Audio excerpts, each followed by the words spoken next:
Hello दोस्तों, आपके अपने ही यूट्यूब चैनल राजप्रभा एकेडमी पर आपका स्वागत है। दोस्तों, वीडियो शुरू करने से पहले आपसे एक निवेदन है कि आप हमारे इस यूट्यूब चैनल को सब्सक्राइब करें और बेल आइकन दबाना ना भूलें, जिससे कि वीडियो की सभी नोटिफिकेशन आपको समय से मिलती रहे।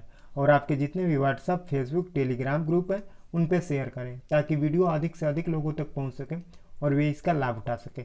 दोस्तों, आज के इस वीडियो में हम सीटेट 2011 के प्रश्न पत्र को हल करेंगे, जो प्राथमिक स्तर कक्षा 1 से 5 के लिए परीक्षा हुई थी, जिसमें हम पर्यावरण अध्ययन के प्रश्नों को हल करेंगे। तो चलिए वीडियो शुरू करते हैं।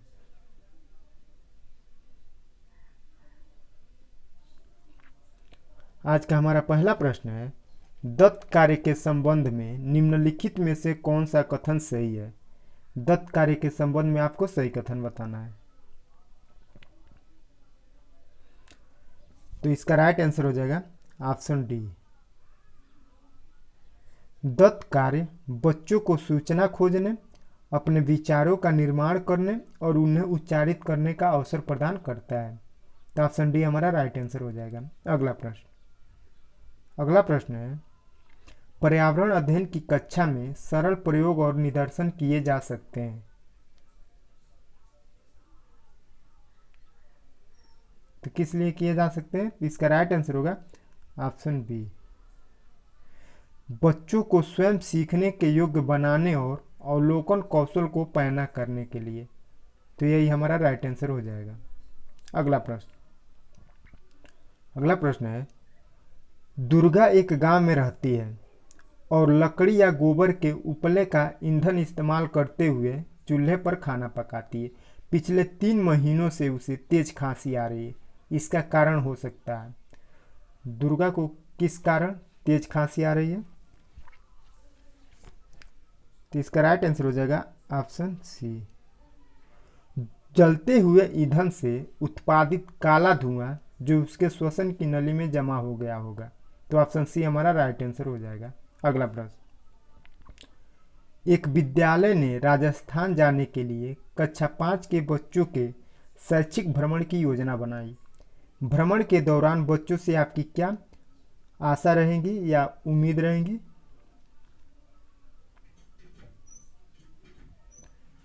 तो इसका राइट आंसर हो जाएगा ऑप्शन सी।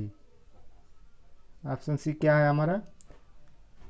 उन्हें ध्यान से अवलोकन करना चाहिए, टिप्पणियां दर्ज करनी चाहिए और बाकी बच्चों तथा शिक्षक के साथ अपने अनुभव को बांटना चाहिए। तो ऑप्शन सी हमारा राइट आंसर हो जाएगा। अगला प्रश्न, रीना अपने घर का कूड़ा नीचे दर्शाए तरीके से 2 टोकरियों में अलग करती है। 2 टोकरियों में या टोकरियों में मान लीजिए अलग करती है। तो टोकरी ए और टोकरी बी। तो टोकरी ए में क्या क्या है? फल एवं सब्जियों के छिलके, सूखी पत्तियां और अखबार। और टोकरी बी में क्या है? प्लास्टिक, बोतल एवं बच्चों के खिलौने। तो किस आधार पे रीना ने दोनों टोकरियों में कूड़े को अलग अलग रखा?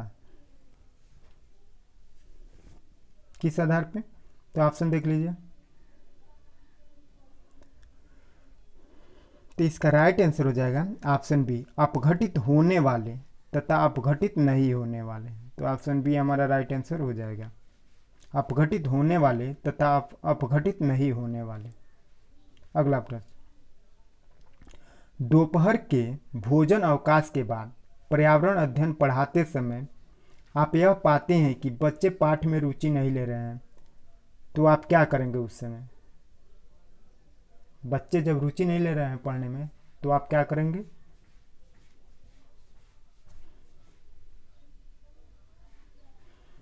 तो हमारा राइट आंसर हो जाएगा ऑप्शन बी। ऑप्शन बी क्या कर रहा है? पाठ को रोचक बनाने के लिए बहुआयामी बुद्धि पर आधारित दृश्य श्रव्य सामग्रियों का प्रयोग करेंगे। तो ऑप्शन बी हमारा राइट आंसर हो जाएगा। अगला प्रश्न, पर्यावरण अध्ययन के शिक्षक के रूप में आप बच्चों को चिड़ियाघर ले जाने की योजना बनाते हैं। आप बच्चों को निम्नलिखित में से कौन सी गतिविधि करने की अनुमति नहीं देंगे? मान लीजिए अगर आप चिड़ियाघर दिखाने ले जा रहे हैं बच्चों को, तो कौन सी गतिविधि करने से उनको मना करेंगे या अनुमति नहीं देंगे? तो इसका राइट आंसर हो जाएगा ऑप्शन डी। ऑप्शन डी क्या है हमारा, चिड़ियाघर के जानवरों के लिए बहुत सारी खाने की सामग्री ले जाना, इस चीज़ की अनुमति नहीं देंगे। तो ऑप्शन डी हमारा राइट आंसर हो जाएगा, चिड़ियाघर के जानवरों के लिए बहुत सारी खाने की सामग्री ले जाना। अगला प्रश्न है, बीज अंकुरण की अवधारणा को इस तरह सबसे बेहतर तरीके से पढ़ाया जा सकता है। बीज अंकुरण की अवधारणा को किस तरीके से सबसे बेहतर ढंग से पढ़ाया जा सकता है?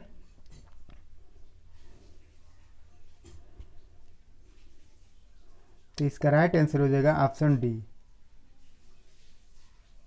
बीज बोने, अंकुरण के विभिन्न चरणों का अवलोकन करने और उनका चित्र बनाने की गतिविधि को बच्चों को निष्पादित करने के लिए कहना। बीज बोने, अंकुरण के विभिन्न चरणों का अवलोकन करने और उनका चित्र बनाने की गतिविधि को बच्चों को निष्पादित करने के लिए कहना। इस तरीके से हम बीज अंकुरण की अवधारणा को बेहतर तरीके से पढ़ा सकते हैं। तो ऑप्शन डी हमारा राइट आंसर हो जाएगा। अगला प्रश्न, मीरा और दिव्या छोटी लड़कियां हैं। मीरा समोसे, कटलेट और डबल रोटी खाना पसंद करती है, जबकि दिव्या ऐसा भोजन करती है जिसमें लौह तत्व की कमी है। मीरा और दिव्या को निम्नलिखित बीमारियों में से क्रमशः कौन सी बीमारी होगी? मीरा और दिव्या दो लड़कियां हैं। मीरा को क्या पसंद है? समोसे, कटलेट और डबल रोटी, जबकि दिव्या को ऐसा भोजन पसंद है जिसमें लौह तत्व की कमी होती है। तो इन दोनों को कौन सी बीमारी होगी?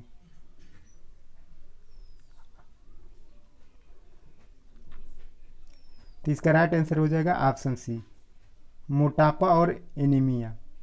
मीरा को मोटापा होगा और दिव्या को एनीमिया होगा, क्योंकि लौह तत्व की कमी के कारण एनीमिया रोग होता है। तो ऑप्शन सी हमारा राइट आंसर हो जाएगा।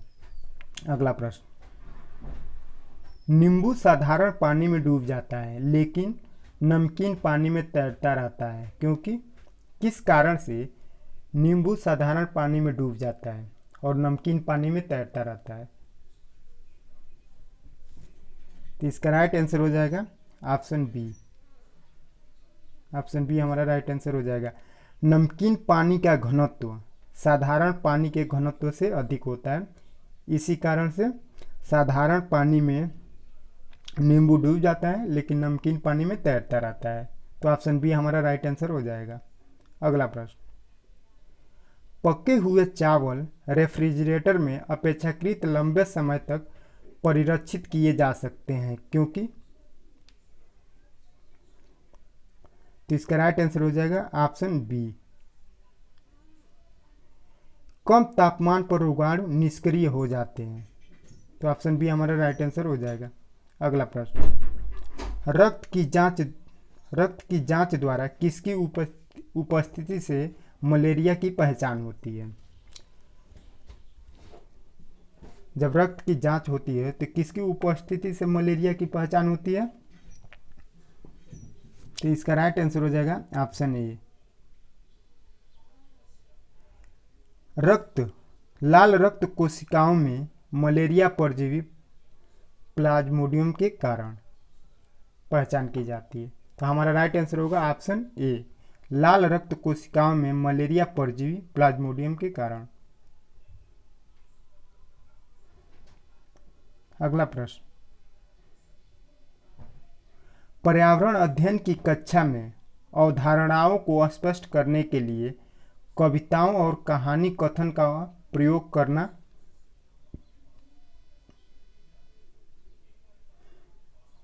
किस लिए आवश्यक है? पर्यावरण अध्ययन की कक्षा में अवधारणाओं को स्पष्ट करने के लिए कविताओं और कहानी कथन का प्रयोग करना चाहिए कि नहीं करना चाहिए? आवश्यक है कि नहीं आवश्यक है? आवश्यक है तो क्यों आवश्यक है?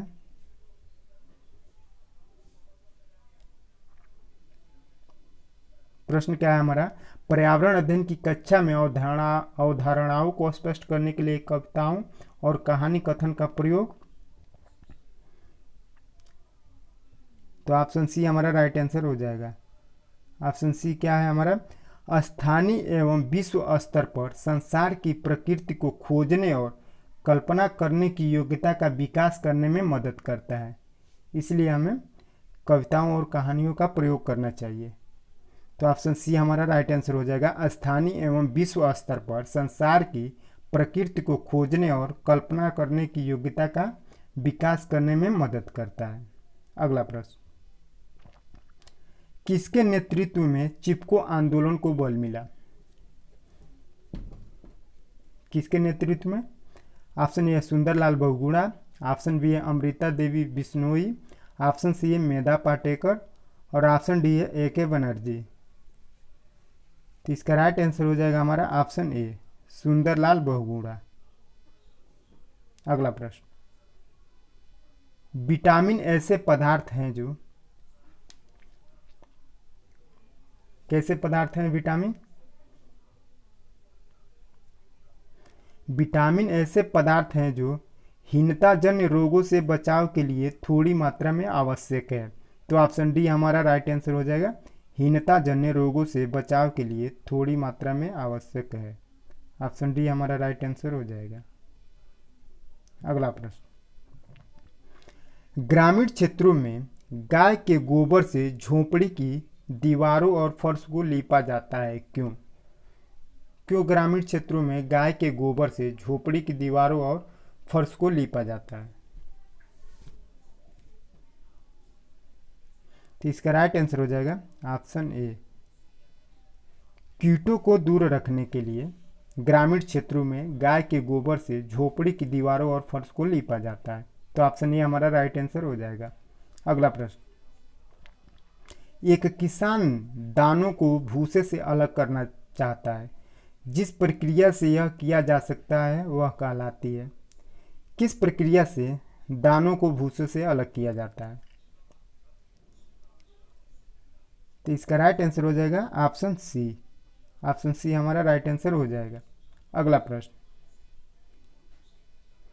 पर्यावरण अध्ययन की पाठ्य पुस्तक में पहेलियां शामिल करने का निम्नलिखित में से कौन सा उद्देश्य नहीं है? पर्यावरण अध्ययन की कक्षा में, पर्यावरण अध्ययन की पाठ्य पुस्तक में पहेलियां शामिल करने का निम्नलिखित में से कौन सा उद्देश्य नहीं है? तो इसका राइट आंसर हो जाएगा ऑप्शन डी, बच्चों के मस्तिष्क को भ्रमित करना और उन्हें भ्रम का आनंद उठाने देना। ऑप्शन डी हमारा राइट आंसर हो जाएगा। ये हमारा उद्देश्य नहीं रहता है पाठ्य पुस्तक में पहेलियों रखने का। तो पर्यावरण अध्ययन की पाठ्य पुस्तक में पहेलियां शामिल करने का निम्नलिखित में से कौन सा उद्देश्य नहीं है? तो ऑप्शन डी हमारा राइट आंसर होगा, बच्चों के मस्तिष्क को भ्रमित करने और उन्हें इस भ्रम का आनंद उठाने देना। ये हमारा उद्देश्य नहीं होता है पाठ्य पुस्तक में पहेलियां रखने का। तो ऑप्शन डी हमारा राइट आंसर हो जाएगा। अगला प्रश्न, पर्यावरण अध्ययन की कक्षा में बच्चों के व्यक्तिगत अनुभव को महत्व देना शिक्षक को लाभ पहुंचाता है। किस तरह से शिक्षक को लाभ पहुंचाता है? बच्चों के व्यक्तिगत अनुभव को महत्व देने से। तो इसका राइट आंसर हो जाएगा ऑप्शन डी। ऑप्शन डी क्या है हमारा? बच्चों को विषय को बच्चों के अनुभव संसार से जोड़ने और विमर्श व सीखने को बढ़ावा देने में। विषय को बच्चों के अनुभव संसार से जोड़ने और विमर्श व सीखने को बढ़ावा देने से या बढ़ावा देने में। तो हमारा राइट आंसर हो जाएगा ऑप्शन डी। अगला प्रश्न, बच्चों को विभिन्न प्रकार के ईंधनों से परिचित कराने के लिए शिक्षक, बच्चों को विभिन्न प्रकार के ईंधनों से परिचित कराने के लिए शिक्षक क्या करता है? तो 80 का राइट आंसर हमारा हो जाएगा ऑप्शन ए। ऑप्शन ए क्या है हमारा? एक लघु फिल्म दिखाने के साथ खाना पकाने के लिए इस्तेमाल होने वाली संभावित ईंधन के प्रकारों पर बच्चों के साथ चर्चा कर सकता है। प्रश्न क्या था हमारा कि बच्चों को विभिन्न प्रकार के ईंधनों से परिचित कराने के लिए शिक्षक क्या कर सकता है या क्या करता है? एक लघु फिल्म दिखाने के साथ खाना पकाने के लिए इस्तेमाल होने वाले संभावित ईंधन के प्रकारों पर बच्चों के साथ चर्चा कर सकता है। तो ऑप्शन डी हमारा राइट आंसर हो जाएगा। अगला प्रश्न, मानचित्र पढ़ने के लिए आवश्यक कौशल में शामिल है। मानचित्र पढ़ने के लिए आवश्यक कौशल में क्या शामिल है? तो इसका राइट आंसर हो जाएगा ऑप्शन ए। मानचित्र पढ़ने के लिए आवश्यक कौशलों में शामिल है स्थान, दूरी और दिशाओं की सापेक्ष स्थिति को समझने की योग्यता। मानचित्र पढ़ने के लिए आवश्यक कौशलों में शामिल है स्थान, दूरी और दिशाओं की सापेक्ष स्थिति को समझने की योग्यता। तो ऑप्शन ए हमारा राइट आंसर हो जाएगा। अगला प्रश्न, यह देखा गया है कि पाचन क्रिया बाहर की अपेक्षा आमाशय के अंदर अधिक तेजी से होती है, क्योंकि किस कारण से पाचन क्रिया बाहर की अपेक्षा आमाशय के अंदर अधिक तेजी से होती है?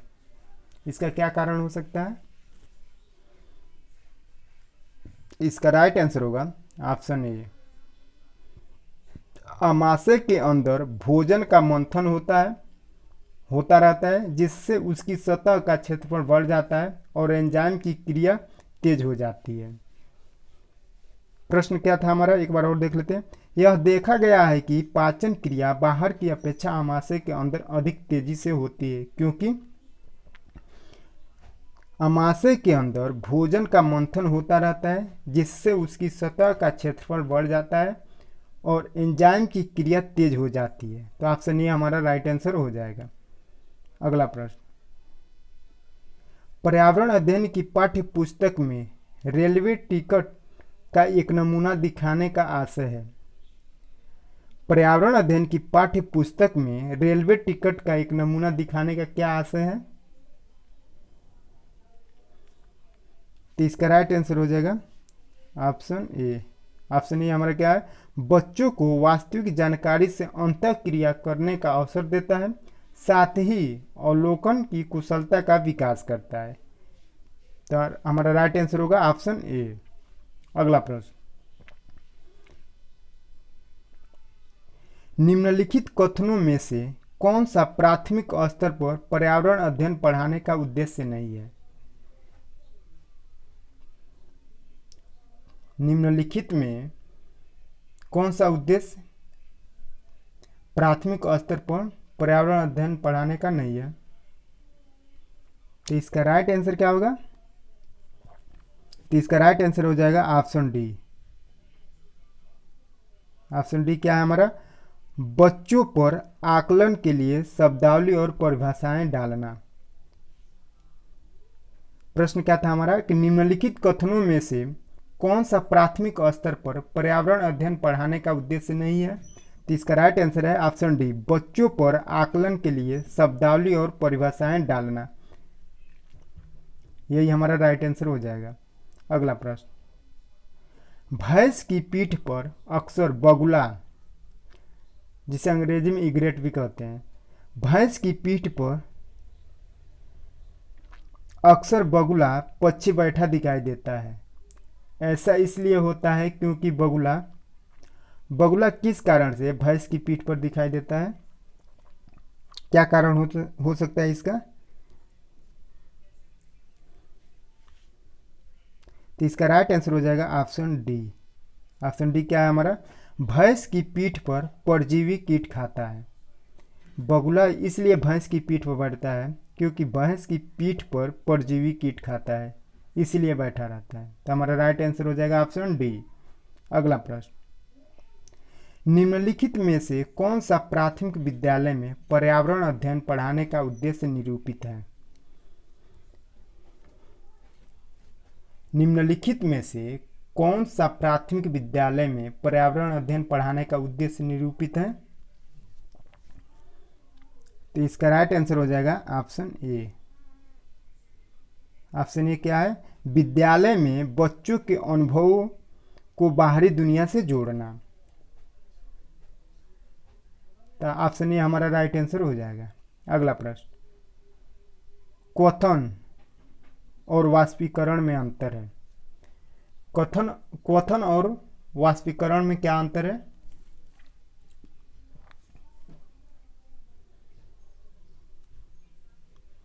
तो इसका राइट आंसर हो जाएगा ऑप्शन सी।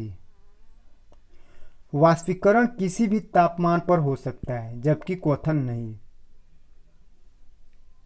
तो क्वथन और वाष्पीकरण में यही अंतर है कि वाष्पीकरण किसी भी तापमान पर हो सकता है जबकि क्वथन नहीं।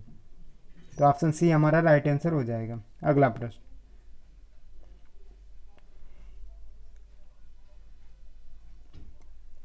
एक पुरुष जिसका रक्त समूह ओ है, एक ए रक्त समूह वाली स्त्री से शादी करता है, उसके पहले बच्चे के रक्त समूह ओ होने की संभावना कितनी है? जैसे मान लीजिए एक पुरुष जिसका रक्त समूह ओ है और एक ए रक्त समूह वाली स्त्री से शादी करता है, तो उसके पहले बच्चे के रक्त समूह ओ होने की कितनी संभावना है? पुरुष का रक्त समूह है ओ, महिला का है ए, और उनके जो पहले बच्चे होंगे तो उनमें ओ रक्त समूह होने की कितने प्रतिशत चांस है या कितनी संभावना है कि जो बच्चा होगा वो ओ रक्त समूह का होगा? तो इसका राइट आंसर हो जाएगा ऑप्शन बी 50%। 50% चांस रहेगा कि बच्चा वो मतलब रक्त समूह का हो सकता है। तो ऑप्शन बी हमारा राइट आंसर हो जाएगा। अगला प्रश्न, टूटता तारा जिसे उल्का भी बोलते हैं है, टूटता तारा क्या है? तो टूटता तारा क्या है? तो इसका राइट आंसर हो जाएगा ऑप्शन डी, जो पृथ्वी के वायुमंडल में प्रवेश करते ही आग पकड़ लेता है। टूटता तारा उल्का पिंड वह है जो पृथ्वी के वायुमंडल में प्रवेश करते ही आग पकड़ लेता है। तो ऑप्शन डी हमारा राइट आंसर हो जाएगा। अगला प्रश्न, प्राथमिक स्तर पर आकलन में शामिल होना चाहिए। प्राथमिक स्तर पर आकलन में क्या शामिल होना चाहिए? तो इसका राइट आंसर हो जाएगा ऑप्शन बी, शिक्षक द्वारा सतत और असंरचनात्मक तरीके से किए गए अवलोकन को बच्चों और अभिभावकों के साथ बांटना। शिक्षक द्वारा सतत और असंरचनात्मक तरीके से किए गए अवलोकन को बच्चों और अभिभावकों के साथ बांटना, यही हमारा राइट आंसर हो जाएगा। प्राथमिक स्तर पर आकलन में शामिल होना चाहिए। तो हमारा राइट आंसर है ऑप्शन बी। दोस्तों, आज के इस वीडियो में हम पर्यावरण अध्ययन के 30 प्रश्नों को हल किए जो सीटेट 2011 में पूछा गया था प्राथमिक स्तर में। दोस्तों, अगर आप CTET, UP TET, MP TET, REET किसी भी मतलब स्टेट की या सेंट्रल की टेट की तैयारी कर रहे हैं तो आप हमारे चैनल को ज्वाइन कर लीजिए, और जिससे क्या होगा कि इस पे हम एक सीरीज चालू किए हैं जो यूपी टेट, सीटेट 2011 से लेकर और 2019 तक जितने भी पेपर हुए हैं उन सबको हम